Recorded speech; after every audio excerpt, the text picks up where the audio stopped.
আসসালামু আলাইকুম। গত দুইটি লেকচারে আমরা দেখেছিলাম জেনারেটর এবং ট্রান্সমিশন লাইনের সিরিজ নেটওয়ার্ক কিভাবে ড্র করতে হয়।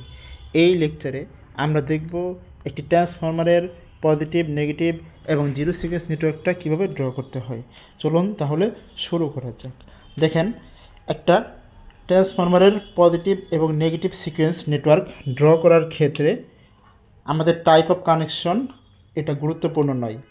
অর্থাৎ একটা ট্রান্সফরমার তার কানেকশন যেমনই হোক না কেন, হতে পারে সেটা delta by Y, Y by delta, যেমনই হোক না কেন, অথবা ওয়াই নিউট্রালি গ্রাউন্ডেড হতে পারে, আনগ্রাউন্ডেড হতে পারে, তার পজিটিভ সিকোয়েন্স এবং নেগেটিভ সিকোয়েন্স নেটওয়ার্ক ড্র করার ক্ষেত্রে একই ধরনের স্ট্রাকচার হবে।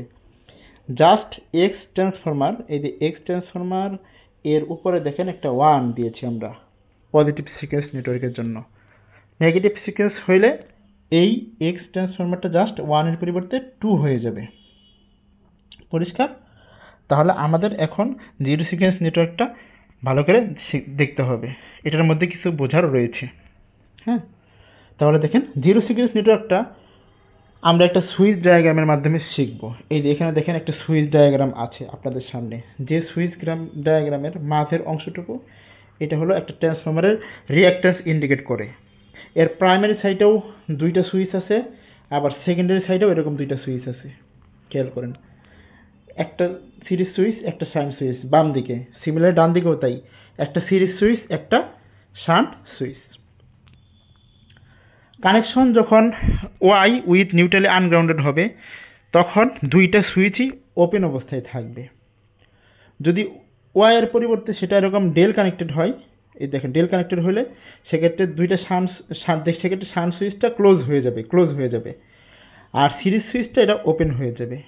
হ্যাঁ, মনে করেন প্রাইমারি এবং সেকেন্ডারি উভয় সাইডটাই ডেল কানেক্টেড, তাহলে সেক্ষেত্রে কি হবে, এই যে শান্ট সুইচটা দেখতে পাচ্ছেন এটা এরকম ক্লোজ হয়ে যাবে, আর এই সিরিজ সুইচটা আছে এটা এরকম ওপেন অবস্থায় থাকবে। আর যদি এরকম হয় যে নিউট্রালটা সলিডলি গ্রাউন্ডেড, সেক্ষেত্রে কি হবে, সেক্ষেত্রে জাস্ট এই সিরিজ সুইচটা এটা ক্লোজ হয়ে যাবে, এরকম শর্ট হয়ে যাবে, আর শান্ট সুইচটা এরকম ওপেন অবস্থায় থাকবে। আর যদি নিউট্রালটা রিঅ্যাক্ট্যান্সের মাধ্যমে গ্রাউন্ডেড হয়, সেক্ষেত্রে এখানে একটা রিঅ্যাক্ট্যান্স আসবে এবং তার মান হবে, এই রিঅ্যাক্ট্যান্সের মান যা হবে ঠিক তার 3 গুণ।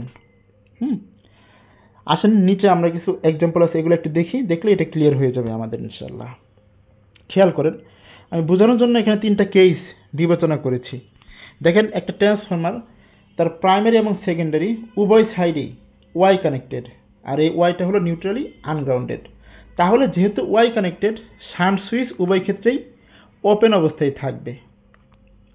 সিরিজ সুইচের ক্ষেত্রে কি হবে, যেহেতু ওয়াইয়ের নিউট্রালটা আনগ্রাউন্ডেড, সেহেতু সিরিজ সুইচটাও ওপেন অবস্থায় থাকবে। কেস নাম্বার 2টা দেখি, চলেন। কেস নাম্বার 2-র মধ্যে কি আছে দেখেন, সেকেন্ডারি সাইডটা হলো ডেল কানেক্টেড, তার মানে এই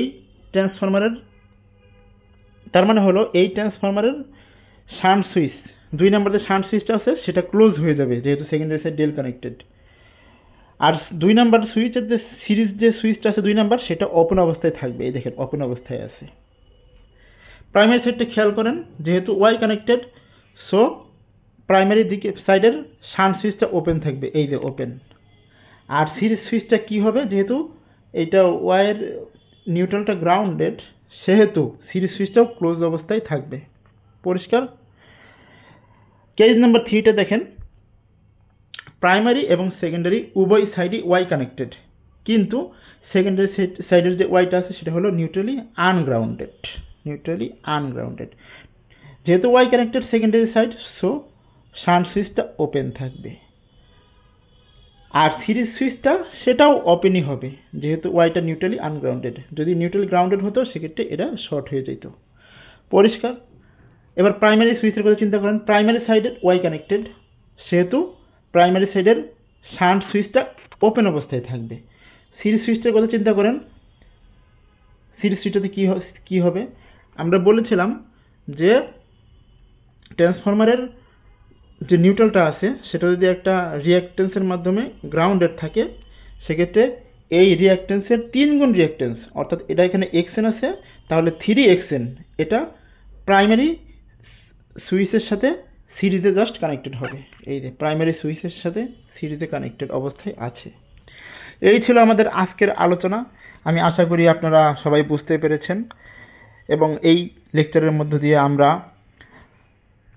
জেনারেটর, ট্রান্সমিশন লাইন এবং ট্রান্সফরমারের সব ধরনের সিকোয়েন্স নেটওয়ার্ক ড্র করা শিখলাম। যদি তারপরেও আপনাদের কোনো সমস্যা থাকে ভিডিও সেকশনে আপনারা কমেন্ট করবেন, আর ভিডিওটি কেমন লেগেছে সেটা জানানোর জন্য আপনারা অবশ্যই মতামতও দিতে পারেন। পরবর্তী লেকচারে আমরা ইনশাল্লাহ এই সিকোয়েন্স নেটওয়ার্কের উপরে কিছু প্রবলেম আমরা এরকম সলভ করব। সেই পর্যন্ত সবাই ভালো থাকবেন। আসসালামু আলাইকুম ওয়া রাহমাতুল্লাহি ওয়া বারাকাতুহু।